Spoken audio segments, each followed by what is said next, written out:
At least may nagkakaroon may nagkakaroon Ang patalo sa tulong. Bakit ako?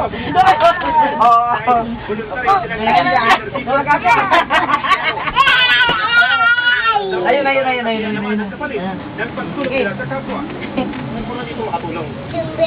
Jembe. Ayaw daw niya.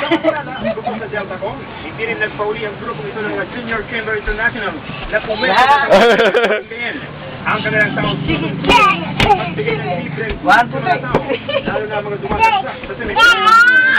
CJ Corrida, nag-aabit na. Ilong. Kanya. Ilong. Mata. Ikaw nga, ilong.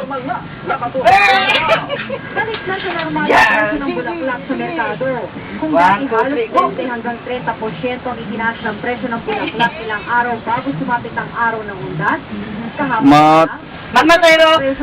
Ikan ikabili dito di birta nita igidyo na ito no ko. Umaabot na kayo, 8 dun man dyan. kita ka lang. Ay, pwede mo na mabenta ng 60 ganyan. ang ilan naman, imbes daw na magtaas ng presyo upang makabago ang kita. Mas hindi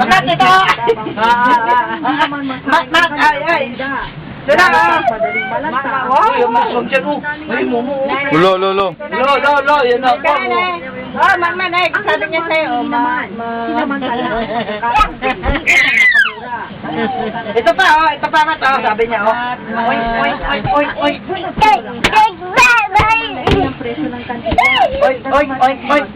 Mat, ng mga tindera dito. Kumita naman daw sila ng konti ngayon. Sige. Meron siguro konti. Kasi konti lang yung kandila ngayon eh. Ay, babatay. Kandila. Konti lang po. Sige, nakataas ang Ba't ako? inaasahan pa rin. Babat mo na. Shoot! Para sa kanilang mga umangat sa buhay. Ako, kita halaga. Wala na. Sana. Sana.